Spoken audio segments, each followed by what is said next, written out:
News 50ಗೆ ಸ್ವಾಗತ. ನಾನು ಅನುಷಾ ಗೋಪಾಲ್ ಕೃಷ್ಣ. ನಾನು ಚೈತ್ರಾಂಚನ್. ಈ ಕ್ಷಣದ 50 ಸುದ್ದಿಗಳನ್ನು ನೋಡೋಣ. ಎಂಇಎಸ್ ಪುಂಡರ ಹಲ್ಲೆ ಖಂಡಿಸಿ ಬೀದಿಗಿಳಿದಿದ್ದ ಕರವೇ ಕಾರ್ಯಕರ್ತರನ್ನ ಪೊಲೀಸರು ವಶಕ್ಕೆ ಪಡೆದಿದ್ದಾರೆ. ಜಿಲ್ಲಾಧಿಕಾರಿ ಕಚೇರಿಗೆ ಹೋಗುವುದಕ್ಕೆ ಕರವೇ ಕಾರ್ಯಕರ್ತರು ಪಟ್ಟು ಹಿಡಿದಿದ್ದು ಬಿಡೋದಕ್ಕೆ ಪೊಲೀಸರು ನಿರಾಕರಿಸಿದ್ದಾರೆ. ಈ ವೇಳೆ ಪೊಲೀಸರು ಕಾರ್ಯಕರ್ತರ ನಡುವೆ ವಾಗ್ವಾದ ನಡೆದಿದ್ದು ನೂರಾರು ಕಾರ್ಯಕರ್ತರನ್ನ ಪೊಲೀಸರು ವಶಕ್ಕೆ ಪಡೆದಿದ್ದಾರೆ. ಎಂಇಎಸ್ ಪುಂಡರಿಂದ ಹಲ್ಲೆಗೊಳಗಾಗಿರುವಂತಹ ಕಂಡಕ್ಟರ್ ಮಹದೇವಪ್ಪರನ್ನ ಕರವೇ ಅಧ್ಯಕ್ಷ ನಾರಾಯಣಗೌಡ ಭೇಟಿ ಮಾಡಿದ್ದಾರೆ, ಆರೋಗ್ಯ ವಿಚಾರಿಸಿದ್ದಾರೆ. ಈ ವೇಳೆ ಮಾತನಾಡಿದ ಅವರು, ನಮ್ಮ ರಕ್ತ ಕುದೀತಾ ಇದೆ, ಕೃತ್ಯ ಎಸಗಿದವರ ಮೇಲೆ ಗೂಂಡಾ ಕಾಯ್ದೆ ಹಾಕಬೇಕು, ಅವರನ್ನ ಕರ್ನಾಟಕದಿಂದ ಗಡೀಪಾರು ಮಾಡಬೇಕು ಅಂತ ಹೇಳಿದ್ದಾರೆ. ಬೆಳಗಾವಿಯಲ್ಲಿ ಕಂಡಕ್ಟರ್ ವಿರುದ್ಧ ಫೋಕ್ಸೋ ಕೇಸ್ ದಾಖಲು ವಿಚಾರಕ್ಕೆ ಸಂಬಂಧಿಸಿ ಕರ್ತವ್ಯ ಲೋಪ ಆರೋಪದ ಅಡಿಯಲ್ಲಿ ಮಾರಿಹಾಳ ಠಾಣೆ ಸಿಪಿಐ ದಿಢೀರ್ ವರ್ಗಾವಣೆಯಾಗಿದ್ದಾರೆ. ಮಾರಿಹಾಳ ಠಾಣೆಯಿಂದ ಸಿಸಿಆರ್ಬಿ ಗುರುರಾಜ್ ಕಲ್ಯಾಣ್ ಶೆಟ್ಟಿ ಅವರನ್ನು ಟ್ರಾನ್ಸ್ಫರ್ ಮಾಡಲಾಗಿದೆ. ಬೆಳಗಾವಿ ಕಮಿಷನರ್ ಎಡಾ ಮಾರ್ಟಿನ್ ಆದೇಶವನ್ನು ಕೊಟ್ಟಿದ್ದಾರೆ. ಕಂಡಕ್ಟರ್ ಮಹದೇವಪ್ಪ ಮೇಲಿನ ಫೋಕ್ಸೋ ಕೇಸ್ ವಾಪಸ್ ಪಡೆಯಲಾಗಿದೆ. ಸಂತ್ರಸ್ತೆಯ ತಾಯಿ ಈ ಸಂಬಂಧ ವಿಡಿಯೋ ಹೇಳಿಕೆಯನ್ನು ಬಿಡುಗಡೆ ಮಾಡಿದ್ದಾರೆ. ಟಿಕೆಟ್ ಸಲುವಾಗಿ ಜಗಳವಾಗಿದೆ, ಇದನ್ನ ಕನ್ನಡ ಮತ್ತು ಮರಾಠಿ ಅಂತ ಸುಳ್ಳು ಸುದ್ದಿ ಪ್ರಚಾರವನ್ನು ಮಾಡ್ತಾ ಇದ್ದಾರೆ ಅಂತ ಹೇಳಿದ್ದಾರೆ. ಬೆಳಗಾವಿ ಕಂಡಕ್ಟರ್ ಮೇಲಿನ ಫೋಕ್ಸೋ ಕೇಸ್ನ ಬಿ ರಿಪೋರ್ಟ್ ಸಲ್ಲಿಕೆಯಾಗಿದೆ. ಶಿವಸೇನೆ ಪುಂಡರು ಕಂಡಕ್ಟರ್ ಮೇಲೆ ಹಲ್ಲೆ ಮಾಡಿದ್ದ ಬಳಿಕ ಕೌಂಟರ್ ಆಗಿ ಬಾಲಕಿ ಕೇಸ್ ಕೊಟ್ಟಿದ್ಲು. ಇದೀಗ ತನಿಖಾಧಿಕಾರಿ ಬೆಳಗಾವಿ ಪೊಲೀಸ್ ಕಮಿಷನರ್ಗೆ ಬಿ ರಿಪೋರ್ಟ್ ಸಲ್ಲಿಸಿದ್ದಾರೆ. ಬೆಳಗಾವಿಯಲ್ಲಿ ಹಲ್ಲೆಗೊಳಗಾದ ಬಸ್ ಕಂಡಕ್ಟರ್ ಮಹದೇವಪ್ಪರನ್ನ ಕರವೇ ರಾಜ್ಯಾಧ್ಯಕ್ಷ ನಾರಾಯಣಗೌಡ ಭೇಟಿ ಮಾಡಿದ್ದಾರೆ.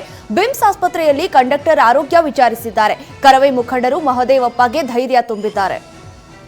ಬೆಳಗಾವಿಯ ರಾಜಕಾರಣಿಗಳು ರಾಯಣ್ಣನಂತೆ ಸ್ವಾಭಿಮಾನಿಗಳಾಗಿ ರಣಹೇಡಿಗಳಾಗಬೇಡಿ ಅಂತ ಕರವೇ ರಾಜ್ಯಾಧ್ಯಕ್ಷ ನಾರಾಯಣಗೌಡ ಕಿಡಿಕಾರಿದ್ದಾರೆ. ಟಿವಿ9 ಜೊತೆ ಮಾತನಾಡಿದ ನಾರಾಯಣಗೌಡ, ಸ್ವಾಭಿಮಾನ ಅಭಿಮಾನ ಇಲ್ಲದ ರಾಜಕಾರಣಿಗಳನ್ನ ನೋಡ್ತಾ ಇದ್ದೀವಿ. ಸತೀಶ್ ಜಾರಕಿಹೊಳಿ, ಲಕ್ಷ್ಮೀ ಹೆಬ್ಬಾಳ್ಕರ್ ರಾಜೀನಾಮೆ ಕೊಡಿ ಎಂದಿದ್ದಾರೆ.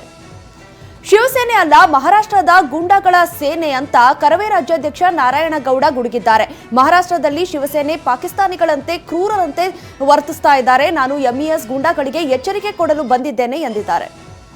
ಬೆಳಗಾವಿಯಲ್ಲಿ ಕಂಡಕ್ಟರ್ ಮೇಲೆ ಎಂಇಎಸ್ ಪುಂಡರ ಹಲ್ಲೆ ಪ್ರಕರಣಕ್ಕೆ ಸಂಬಂಧಿಸಿದಂತೆ ಸಚಿವರು, ಹಿರಿಯ ಪೊಲೀಸ್ ಅಧಿಕಾರಿಗಳಿಗೆ ಸಿಎಂ ಬುಲಾವ್ ನೀಡಿದ್ದಾರೆ. ಶಿವಸೇನೆ ಎಂಇಎಸ್ ಕಾರ್ಯಕರ್ತರಿಂದ ಸರಣಿ ಹಲ್ಲೆ, ವಿಕೃತಿ ಪ್ರದರ್ಶನ, ಕಂಡಕ್ಟರ್ ವಿರುದ್ಧ ಸುಳ್ಳು ಕೇಸ್ ದಾಖಲಿಸಿದ್ದಕ್ಕೆ ಕರವೇ ಆಕ್ಷೇಪ ಸೇರಿ ಹಲವು ವಿಚಾರಗಳ ಬಗ್ಗೆ ಸಿಎಂ ಮಾಹಿತಿಯನ್ನ ಪಡೆಯಲಿದ್ದಾರೆ. ರಾಜ್ಯದ ಗಡಿ ಪ್ರದೇಶದಲ್ಲಿ ಭಾಷೆ ಹೆಸರಲ್ಲಿ ಗಲಾಟೆ ಮಾಡುತ್ತಿದ್ದಾರೆ ಅಂತ ಸಂಸದ ಗೋವಿಂದ ಕಾರಜೋಳ ಹೇಳಿದ್ದಾರೆ. ಗಲಾಟೆ ಮಾಡುವವರ ವಿರುದ್ಧ ಕಠಿಣ ಕ್ರಮ ಕೈಗೊಳ್ಳಲಿ. ದುಷ್ಟಶಕ್ತಿಗಳಿಂದ ರಾಜ್ಯಗಳ ಬಾಂಧವ್ಯ ಹಾಳು ಮಾಡುವ ಕೆಲಸ ಆಗ್ತಾ ಇದೆ. ರಾಜಕೀಯ ಲಾಭಕ್ಕೆ ಗಲಾಟೆ ಮಾಡೋರನ್ನ ಜೈಲಿಗೆ ಕಳಿಸುವ ಕೆಲಸ ಆಗಬೇಕು. ಕನ್ನಡಿಗರೇ ಆಗ್ಲಿ, ಮರಾಠಿಗರೇ ಆಗ್ಲಿ ನಿರ್ದಾಕ್ಷಿಣ್ಯ ಕ್ರಮ ಕೈಗೊಳ್ಳಲಿ ಎಂದಿದ್ದಾರೆ. ದೆಹಲಿಯಲ್ಲಿ ಕೇಂದ್ರ ಜಲಶಕ್ತಿ ಸಚಿವ ಸಿಆರ್ ಪಾಟೀಲ್ರನ್ನ ಡಿಸಿಎಂ ಡಿಕೆ ಶಿವಕುಮಾರ್ ಭೇಟಿಯಾಗಿದ್ದಾರೆ. ಶಕ್ತಿ ಭವನ ಜಲಶಕ್ತಿ ಸಚಿವಾಲಯದ ಕಚೇರಿಯಲ್ಲಿ ಭೇಟಿಯಾಗಿ ರಾಜ್ಯದ ಯೋಜನೆಗಳ ಬಗ್ಗೆ ಮಾತುಕತೆ ನಡೆಸಿದ್ದಾರೆ. ಮಾರ್ಚ್ 3ನೇ ತಾರೀಕಿಂದ ಬಜೆಟ್ ಅಧಿವೇಶನ ಹಿನ್ನೆಲೆ ಬೆಂಗಳೂರಿನಲ್ಲಿ ಇವತ್ತು ಸಂಜೆ ಬಿಜೆಪಿ ಜೆಡಿಎಸ್ ಸಮನ್ವಯ ಸಭೆ ನಡೆಯಲಿದೆ. ವಿಪಕ್ಷ ನಾಯಕ ಆರ್ ಅಶೋಕ್ ನೇತೃತ್ವದಲ್ಲಿ ಈ ಸಭೆ ನಡೆಯಲಿದೆ.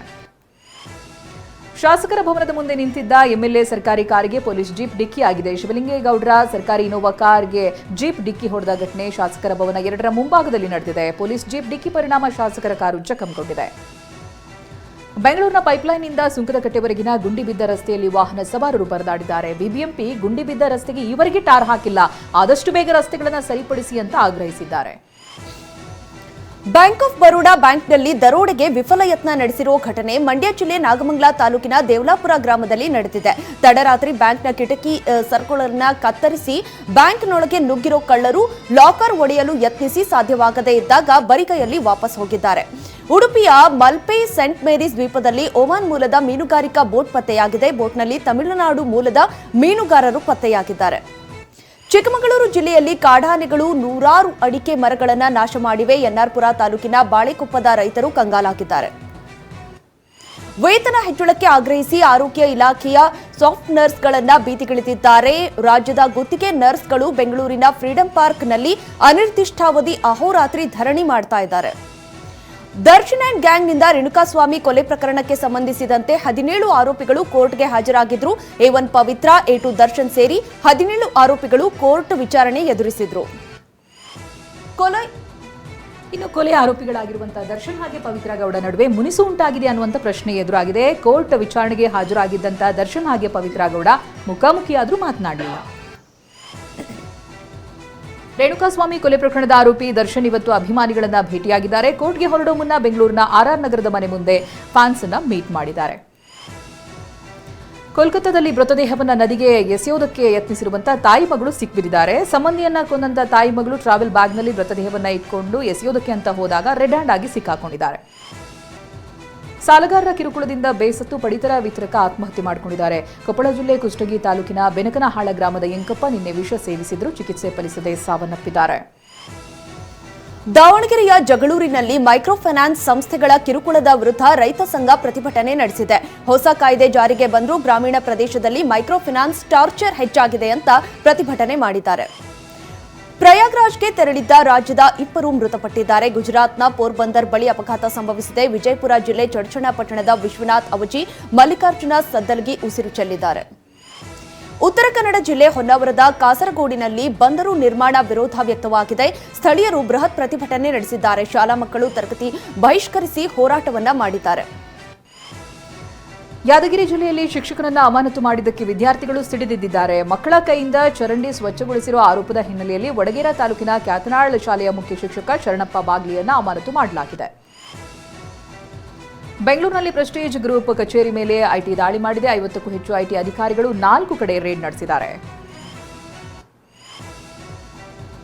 ಮಂಗಳೂರಿನ ಉರ್ವಾ ಪೊಲೀಸರು ಸೈಬರ್ ಕ್ರೈಮ್ ಆರೋಪಿಯೊಂದಿಗೆ ಸಲುಗೆ ಬೆಳೆಸಿಕೊಂಡಿರುವಂತಹ ಆರೋಪ ಕೇಳಿಬಂದಿದೆ. ಅಮೆಜಾನ್ ಕಂಪನಿಗೆ ವಂಚಿಸಿದ್ದಂತ ರಾಜ್ಕುಮಾರ್ ಮಿನಾಮ ಸುಭಾಸ್ ಹಣದಲ್ಲೇ ಪೊಲೀಸರು ಗುಜರಾತ್ಗೆ ತೆರಳಿದ್ದಾರೆ.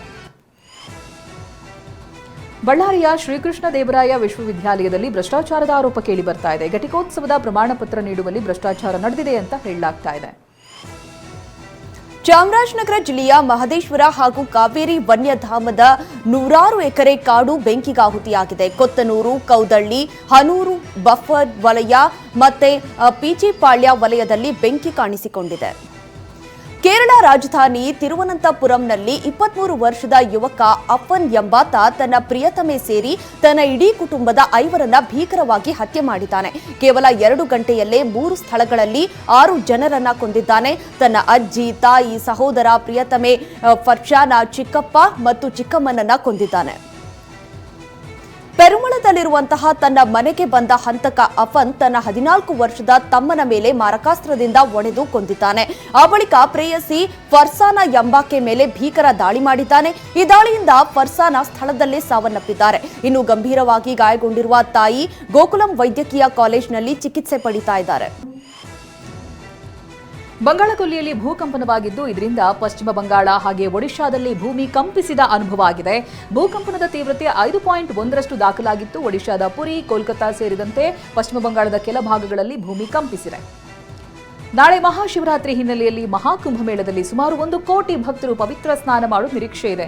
ಜನವರಿ 13ರಿಂದ ಈವರೆಗೆ 64 ಕೋಟಿ ಜನರು ಸಂಗಮದಲ್ಲಿ ಪವಿತ್ರ ಸ್ನಾನ ಮಾಡಿದ್ದಾರೆ. ದೆಹಲಿ ಮುಖ್ಯಮಂತ್ರಿ ಕಚೇರಿಯಲ್ಲಿ ಅಂಬೇಡ್ಕರ್ ಭಾವಚಿತ್ರ ತೆಗೆದು ಮೋದಿ ಫೋಟೋ ಹಾಕಿರುವುದಕ್ಕೆ ಆಪ್ ಶಾಸಕರು ಆಕ್ಷೇಪ ವ್ಯಕ್ತಪಡಿಸಿದ್ದಾರೆ. ಲೆಫ್ಟಿನೆಂಟ್ ಗವರ್ನರ್ ವಿಕೆ ಸಕ್ಸೇನಾ ಆಗಮಿಸ್ತಾ ಇದ್ದಂತೆ ಆಪ್ ಸದಸ್ಯರು ಅಂಬೇಡ್ಕರ್ ಭಾವಚಿತ್ರ ಹಿಡಿದು ಪ್ರತಿಭಟನೆ ನಡೆಸಿದ್ದಾರೆ. ದೆಹಲಿ ವಿಧಾನಸಭೆಯಲ್ಲಿ ಹೈ ಡ್ರಾಮಾ ನಡೆದಿದೆ. ವಿಪಕ್ಷ ನಾಯಕಿ ಅತೀಶಿ ಸೇರಿದಂತೆ ಎಲ್ಲ ಆಪ್ ಶಾಸಕರನ್ನ ಹೊರಗಾಕಲಾಗಿದೆ. ಲೆಫ್ಟಿನೆಂಟ್ ಗವರ್ನರ್ ಸಕ್ಸೇನಾ ಭಾಷಣಕ್ಕೆ ಅಡ್ಡಿಪಡಿಸಿದ ಹಿನ್ನೆಲೆಯಲ್ಲಿ ಸ್ಪೀಕರ್ ಎಲ್ಲ ಆಪ್ ಶಾಸಕರನ್ನ ಹೊರಹಾಕಿದ್ದಾರೆ. ಕಾಂಗ್ರೆಸ್ ಅಗತ್ಯವಿಲ್ಲದಿದ್ದರೆ ಬೇರೆ ಆಯ್ಕೆಗಳಿವೆ ಎಂದಿದ್ದ ಸಂಸದ ಶಶಿ ತರೂರ್ ಕೇಂದ್ರ ಸಚಿವ ಪಿಯೂಷ್ ಗೋಯಲ್ ಜೊತೆ ಕಾಣಿಸಿಕೊಂಡಿದ್ದಾರೆ. ಪಿಯೂಷ್ ಗೋಯಲ್ ಬ್ರಿಟನ್ ವ್ಯಾಪಾರ ಕಾರ್ಯದರ್ಶಿ ಜೋನಾಥನ್ ರೆನಾಲ್ಡ್ ಜೊತೆಗಿನ ಸೆಲ್ಫಿ ಫೋಟೋವನ್ನು ಟ್ವಿಟರ್ನಲ್ಲಿ ಹಂಚಿಕೊಂಡಿದ್ದಾರೆ. ಪಾಕಿಸ್ತಾನದ ಲಾಹೋರ್ನಲ್ಲಿ ಭಾರತದ ಧ್ವಜ ಹಿಡಿದಿದ್ದ ವ್ಯಕ್ತಿಯನ್ನ ಬಂಧಿಸಲಾಗಿದೆ. ಫೆಬ್ರವರಿ 22ರಂದು ಗಡಾಫಿ ಮೈದಾನದಲ್ಲಿ ನಡೆಯುತ್ತಿದ್ದ ಆಸ್ಟ್ರೇಲಿಯಾ ಇಂಗ್ಲೆಂಡ್ ನಡುವಿನ ಪಂದ್ಯದ ವೇಳೆ ಕ್ರಿಕೆಟ್ ಅಭಿಮಾನಿಯೊಬ್ಬರು ಭಾರತದ ಧ್ವಜ ತೋರಿಸಿದ್ದಾರೆ. ಕೂಡಲೇ ಭದ್ರತಾ ಸಿಬ್ಬಂದಿಯು ಧ್ವಜವನ್ನ ಕಸಿದುಕೊಂಡಿದ್ದು ಆತನನ್ನ ಬಂಧಿಸಿದ್ದಾರೆ. ಚಾಂಪಿಯನ್ಸ್ ಟ್ರೋಫಿ ಆಡುತ್ತಿರುವಂತಹ ಭಾರತಕ್ಕೆ ದುಬೈ ಪಿಚ್ ಅನುಕೂಲವಾಗಲಿದೆ ಅಂತ ಆಸ್ಟ್ರೇಲಿಯಾ ತಂಡದ ನಾಯಕ ಪ್ಯಾಟ್ ಕಮಿನ್ಸ್ ಹೇಳಿದ್ದಾರೆ. ಭಾರತ ತಂಡ ಬಲಿಷ್ಠವಾಗಿದ್ದು ಎಲ್ಲಾ ಪಂದ್ಯಗಳಲ್ಲಿ ಭಾರತ ತಂಡ ದುಬೈ ಮೈದಾನದ ಲಾಭ ಪಡೆಯಲಿದೆ ಎಂದಿದ್ದಾರೆ. ಪಾಕಿಸ್ತಾನ ತಂಡದ ಮಾಜಿ ಕ್ರಿಕೆಟಿಗ ಶೋಯಬ್ ಅಖ್ತರ್ ತಮ್ಮದೇ ದೇಶದ ಬಾಬರ್ ಆಜಂ ಬಗ್ಗೆ ವ್ಯಂಗ್ಯವಾಡಿದ್ದಾರೆ.